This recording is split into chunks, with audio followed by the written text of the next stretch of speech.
નમસ્કાર ખેડૂત મિત્રો, કૃષિ દર્શન કાર્યક્રમમાં હું હિના દોહરે આપ સર્વે ખેડૂત મિત્રોનું સ્વાગત કરું છું।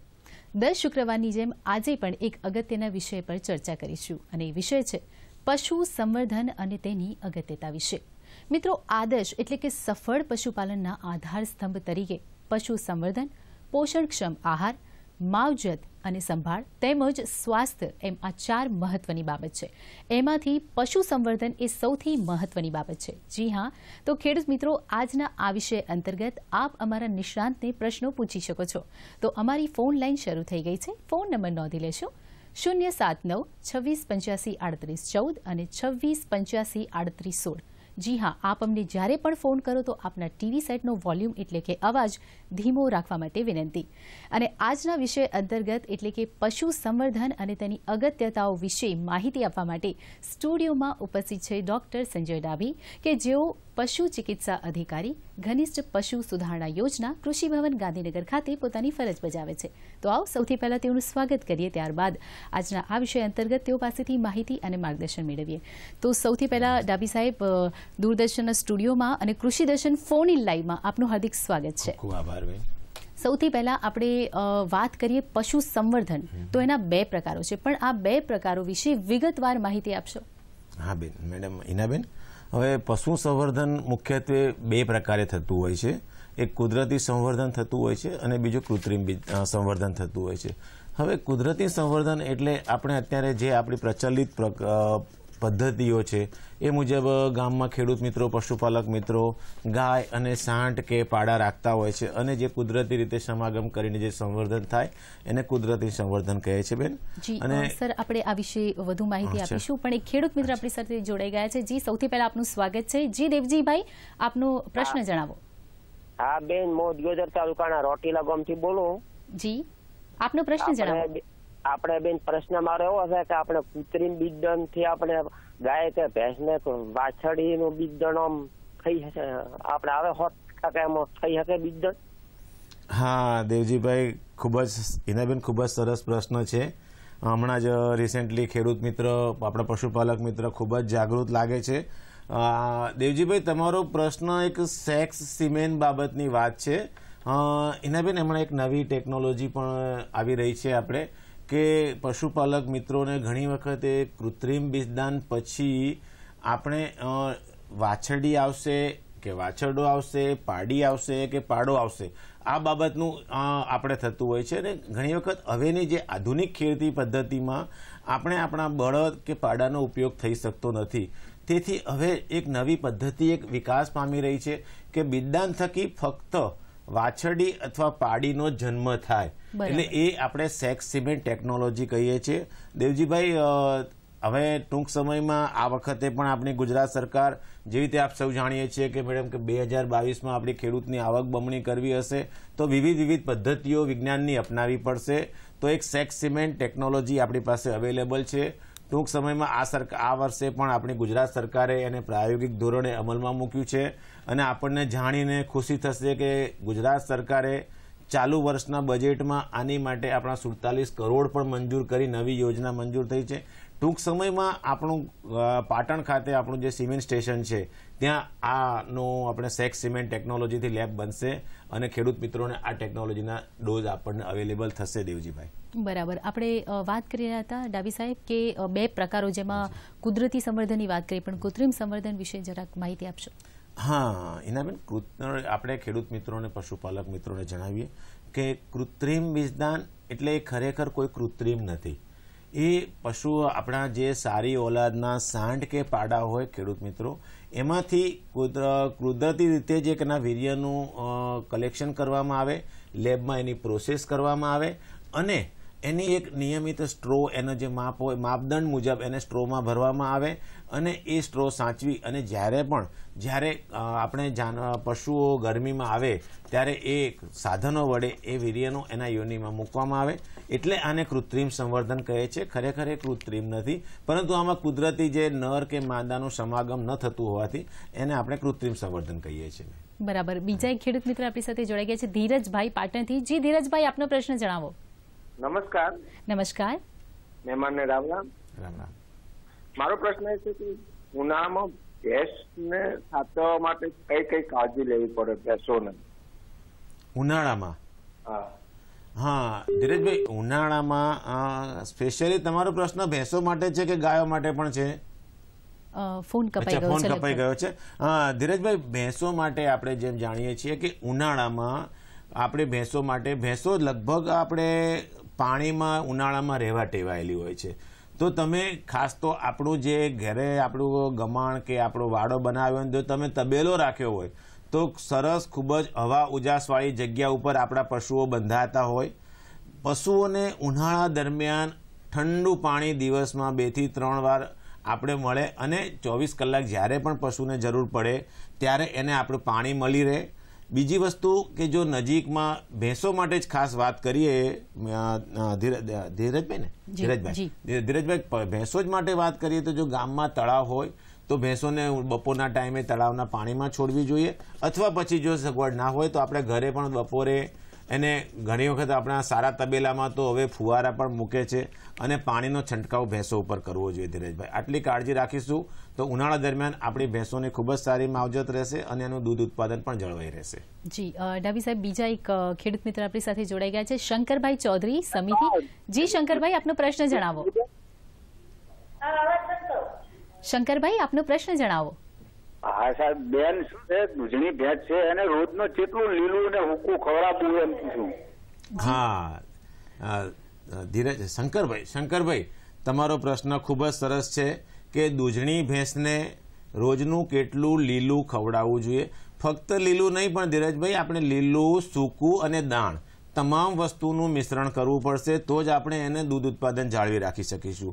હવે પહેલી વસ્તુ કે લગભગ આપણો એક એવો નિયમ હોય છે કે જો આપણી દૂધણી ભેંસ હોય તો વજનના 3% પ્રમાણે, બેન હિનાબેન એમને ખેડૂત મિત્રને આપણે જણાવીશું કે 3% પ્રમાણે ડ્રાય મેટર અમે ગણીએ.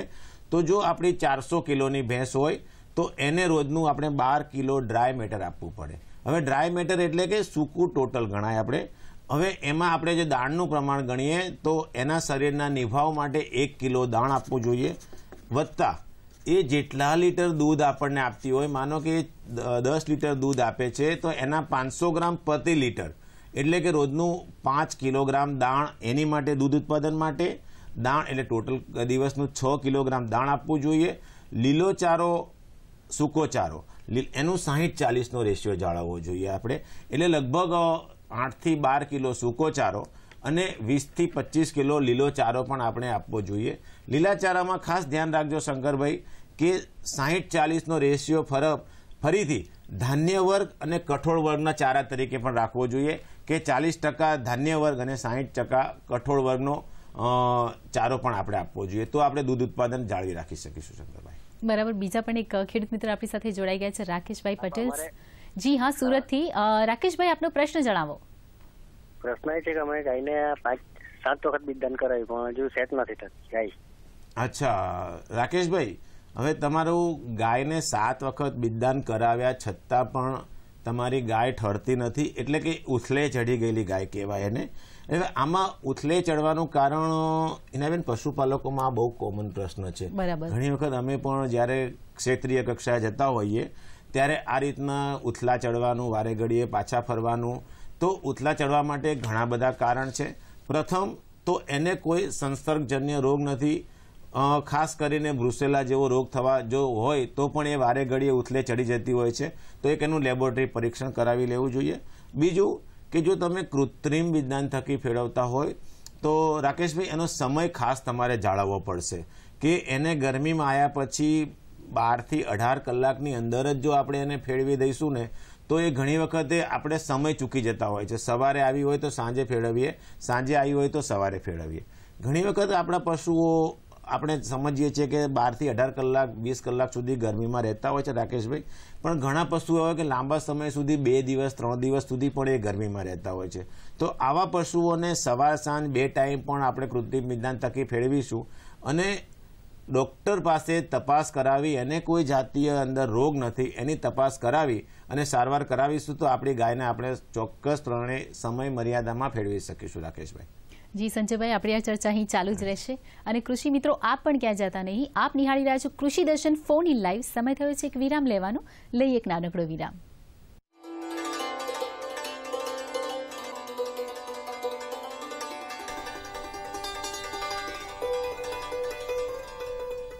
વિરામ બાદ ફરીથી કૃષિ દર્શન ફોન ઇનમાં ફરી આપનું સ્વાગત કરીએ છીએ અને આજે આપણે વાત કરીએ છીએ પશુ સંવર્ધન અને તેની અગત્યતા વિશે. જી હા, એક બીજા ખેડૂત મિત્ર આપણી સાથે જોડાઈ ગયા છે, સંજયભાઈ નટુભાઈ બુટાવદરથી. પ્લીઝ નટુભાઈ, આપનો પ્રશ્ન જણાવો.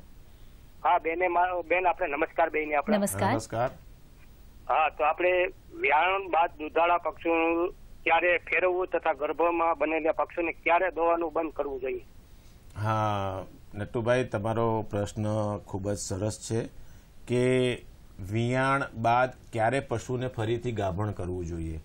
એક આદર્શ નિયમ એવું કહે છે કે વર્ષે વિયાણ જો આપણા ત્યાં હોય તો આપણે એક સફળ પશુપાલક કહેવાઈએ અને આપણે સફળ પશુપાલન કરી પણ શકીએ, નફાકારક પશુપાલન કરી શકીએ.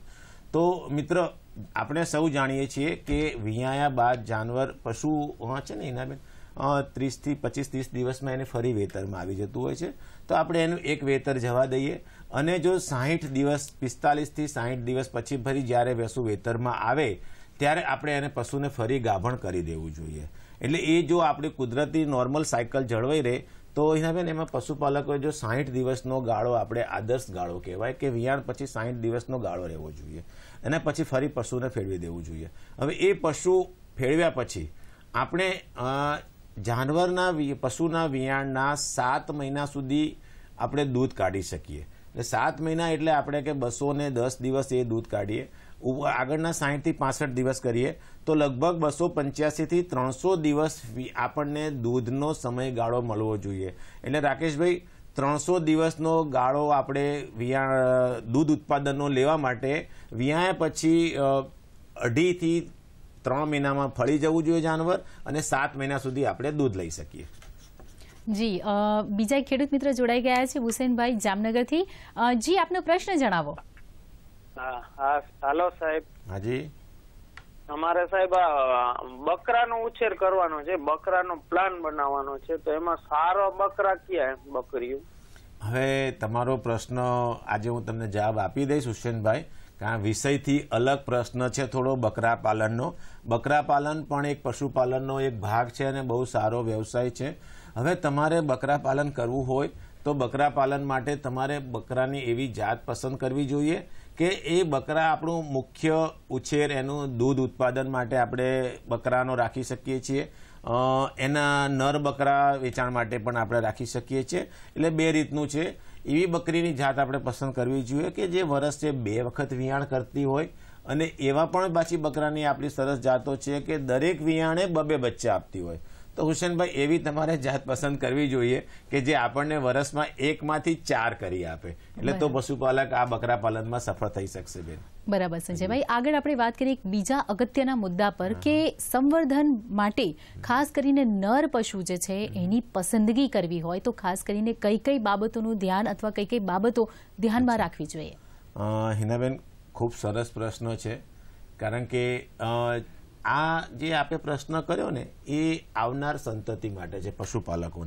પશુપાલકોની આવનાર સંતતિ કેવું દૂધ આપશે એ તમારા નર પશુની પસંદગી ઉપર આધાર રાખે છે. તો આપણે સંવર્ધન, એ કુદરતી સંવર્ધન કરીએ કે કૃત્રિમ બીજદાન સંવર્ધન જ્યારે કરશે ને પશુપાલક અપનાવશે કૃત્રિમ બીજદાન, એ બહુ પસંદગી પામેલા સારા નરના વીર્યથી આપણે ગામડામાં કરતા હોઈએ છીએ. પરંતુ જ્યારે પશુપાલક મિત્રો તમે જ્યારે કુદરતી સંવર્ધન માટે વળતા હોય તો એવું જ નર પશુ પસંદ કરવું જોઈએ કે જેની માતાનું દૂધ આપણને ખબર હોય કે માતાનું દૂધ તમારા માનો કે તમારા ફાર્મની એવરેજ 15 લીટર 10 લીટર હોય તો એની માતાનું દૂધ 20 લીટર હોય. એવા જો એની કોઈ નર વાછરડો આવ્યો હોય તો એને સંવર્ધન માટે ઉપયોગ કરવો જોઈએ. સંજયભાઈ, આપણે ચોક્કસથી આનો જવાબ લઈશું, પણ એ પહેલા એક ખેડૂત મિત્ર જોડાઈ ગયા છે, સવજીભાઈ મહુવાથી. જી સવજીભાઈ, આપનો પ્રશ્ન જણાવો. હવે આપણે એક ભેંસને કોતરું કરડી ગયું છે, બરાબર, એને ડોઝ તો આપી દીધા છે, પણ હવે આપણે દૂધ ખાઈ શકીએ કે નહીં? હા સવજીભાઈ, આ એક ખૂબ જ અગત્યનો પ્રશ્ન છે. હવે એક વસ્તુ ખાસ તમને આ તબક્કે કહેવું જોઈએ મારે કે આપણી ભેંસને જ્યારે કૂતરું કરડ્યું હોય ત્યારે એ કૂતરું કરડ્યું અને આપણે એને હડકવાના સરકારી દવાખાનામાં આપણને 5 ઇન્જેક્શનનો કોર્સ પણ આપણે પૂરો કર્યો છે. પરંતુ આ પ્રશ્ન ખેડૂત મિત્રો માટે ઘણો બેન હિનાબેન એવું છે કે સાહેબ અમે એનું દૂધ ખાધું છે તો શું થશે? બરાબર. હવે આ એક ઘણી વખત એવું થાય કે હંમેશા કોઈ પણ પશુનું જ્યારે આપણે દૂધ ઉત્પાદન આપણે લઈએ છીએ અને દૂધનો ઉપયોગ કરીએ છીએ તે એજ એક ડૉક્ટર તરીકે મારી બેન દરેક પશુપાલક મિત્રોને આજે ખાસ સલાહ છે કે હંમેશા કાચું દૂધ પીવાની ટેવ ટાળવી જોઈએ. જો તમે કાચું દૂધ પીવાની ટેવ રાખી હોય તો ઘણી વખતે કાચા દૂધમાં જાનવરને જ્યારે કદાચ રોગ નથી પણ વેક્સિન આપી દીધું છે, જાનવર પ્રોટેક્ટ થઈ ગયું છે, પણ એકાદ બે કિસ્સા 1-2% એવું થાય કે જ્યારે કદાચ જો ભવિષ્યમાં એને હડકવા થાય તો એનું દૂધ આપણે ખાધું હોય તો આપણને એક વહેમ આવી જશે કે શું આ મેં દૂધ ખાધું છે તો મને આ રોગ થશે. તો એની માટે આપણે એની સારવાર લઈ અને ઇન્જેક્શન આપણે પણ મુકાવવા પડે. તો પશુપાલક મિત્રો તમારે ખાસ મારી આજે એક જ સલાહ છે કે હંમેશા આવું કૂતરું કરડ્યું હોય કે બીજો કોઈ રોગ થયો હોય તો હંમેશા આપણે દૂધ ઉકાળીને પીવાની ટેવ રાખીશું તો આપણા મગજમાંથી પણ આપણે ઘણો વહેમ દૂર કરી શકીશું. બરાબર. બીજા એક ખેડૂત મિત્ર આપણી સાથે જોડાઈ ગયા છે, હેમાભાઈ રાંધનપુરથી. જી, આપનો પ્રશ્ન જણાવો. એટલે ભેંસને આમ 4 મહિના જેવું થઈ ગયું છે, દોવા હાલે છે 2 ટણા, બરોબર? એટલે હવે કેટલા મહિના આમ દોવાની પડતી મેળવાની એમ? જી હેમાભાઈ, આપનો જવાબ ચોક્કસથી આપીશું, પણ આપણી આ ચર્ચા અહીં ચાલુ જ રહેશે. આપ નિહાળી રહ્યા છો કૃષિ દર્શન ફોન ઇન લાઈવ. હાલ સમય થયો છે ફરી એક વિરામનો. લઈ એક નાનકડો વિરામ.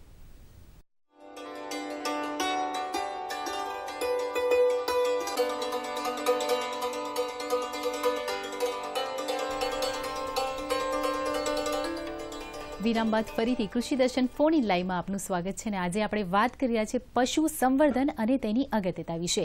જી, હેમાભાઈનો જે પ્રશ્ન હતો હવે એમનો જવાબ આપીએ. હા હેમાભાઈ, તમારા પ્રશ્ન માટે ખાસ આપણે અગાઉ પણ મેં તમને આપને જવાબ આપ્યો કે પશુ ગાભણ થાય પછી લગભગ એને 7 મહિના સુધી જો આપણે દોહાણ કરીએ તો તમારા પશુને 4 મહિના ગાભણ થઈ ગયા છે તો તમારે હજી પણ તમે 3 મહિના તમારા પશુને દોવી શકો છો અને 2 મહિના ફરી એના નવા આવનાર બચ્ચા માટે 2 થી 3 મહિના ભેંસ છે તો 3 મહિના તમે એની તૈયારી માટે પણ આપણે આપી શકીએ એમને. તમે 7 મહિના સુધી આરામથી દોઈ શકો.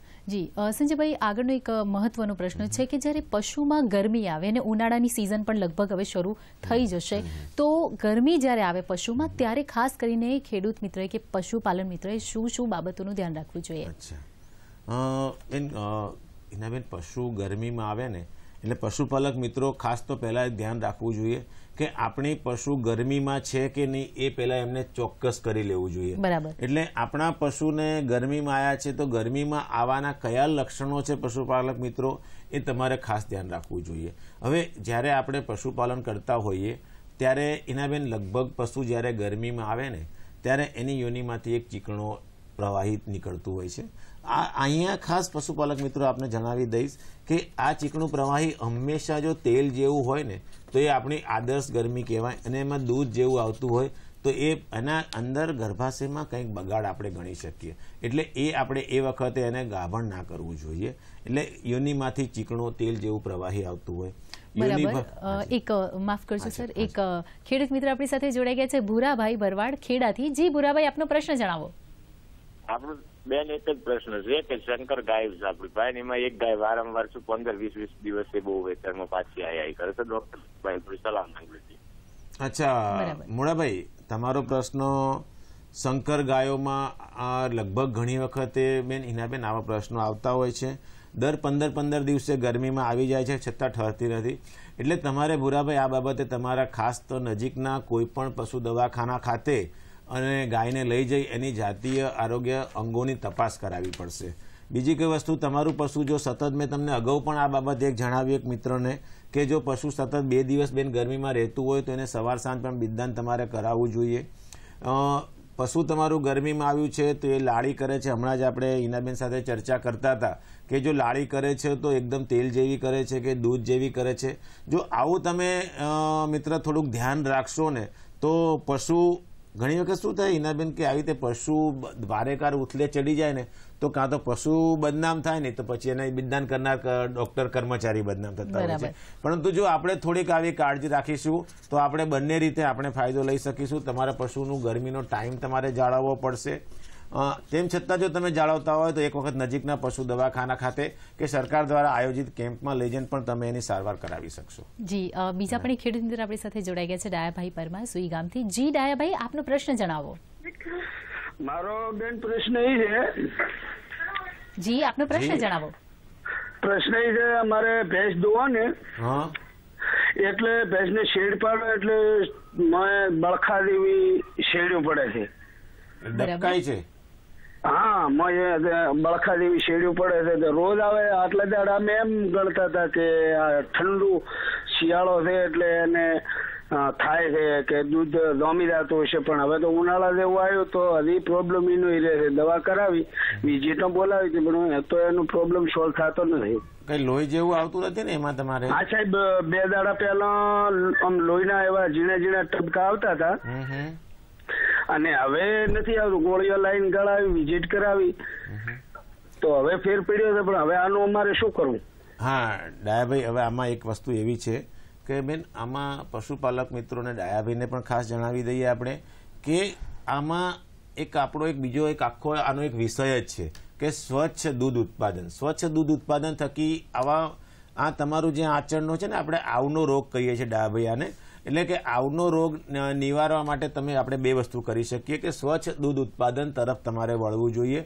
કે એમાં એક વસ્તુ કે આપણે દોહન પછી 5 થી 10 મિનિટ કે 15 મિનિટ સુધી જાનવરને બેસવા ના દેવું જોઈએ. જેથી શું થાય કે ઘણી વખત એવું થાય કે દોયા પછી તાત્કાલિક જો જાનવર બેસી જાય તો એના આંચળના છિદ્રો ખુલ્લા હોય. જો છિદ્રો ખુલ્લા હોય તો એમાંથી ભોંયતળિયા પર રહેલો કોઈક ચેપ કે કોઈક જીવાણુ ઓર્ગેનિઝમ કે આપણા જો આંચળમાં જશે તો આ રીતે તમારે જે અત્યારે ભેંસને તકલીફ છે એ મસ્ટાઇટિસનો રોગ કહેવાય, આવનો રોગ કહેવાય. તો આ રોગમાં તમે સારવાર કરાવી છે, એમાં તમને રિઝલ્ટ મળ્યું છે, હવે જાનવરને સારું છે તમારા પશુને, તો સારવાર તમારે ચાલુ રાખવી જોઈએ. બરાબર. એક બીજા ખેડૂત મિત્ર જોડાઈ ગયા છે, રવિભાઈ પટેલ કલોલથી. જી રવિભાઈ, આપનો પ્રશ્ન જણાવો. મારો પ્રશ્ન એ છે કે આપણે પાડીઓને કઈ રીતે ચાર પૂરો કરવો જોઈએ? નાની પાડી માટે વાત કરો છો કે મોટી વોડકીઓ માટે વાત કરો છો?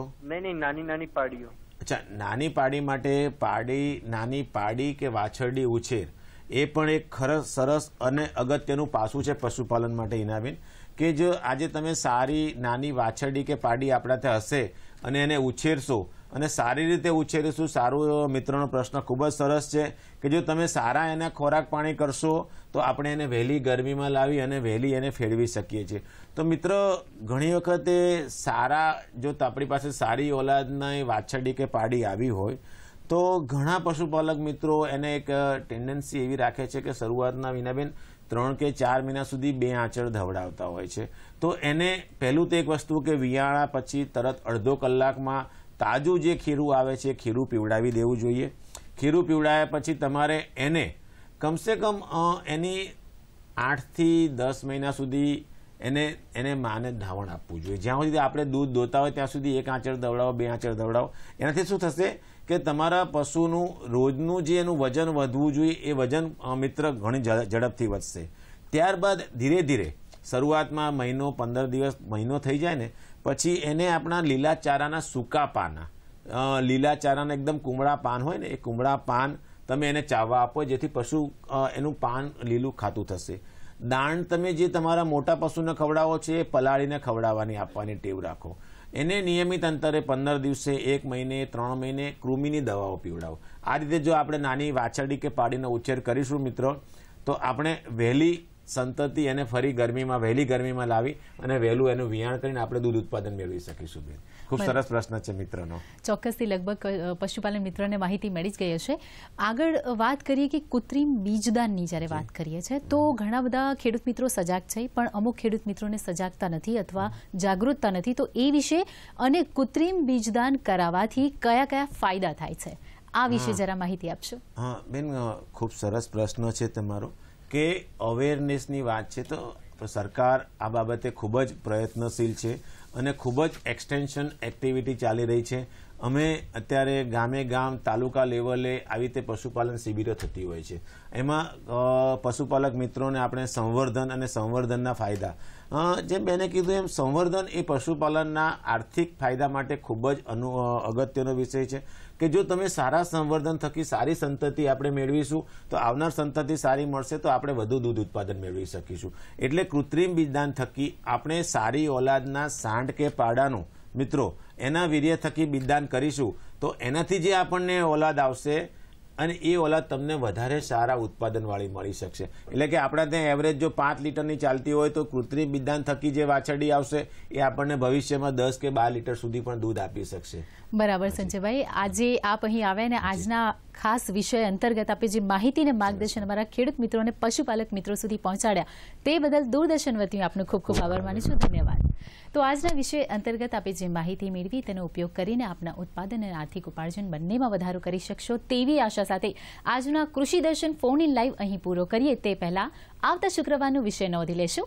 તારીખ 8/3/2019 સાંજે 5:30 આપ જે વિષય પર પ્રશ્નો પૂછી શકશો તે વિષય છે પ્રધાનમંત્રી ફસલ બીમા યોજના. તો ફરીથી મળીશું નવા વિષય, નવી માહિતી અને નવા નિષ્ણાંત સાથે. ત્યાં સુધી હિનાને રજા આપશો. નમસ્કાર.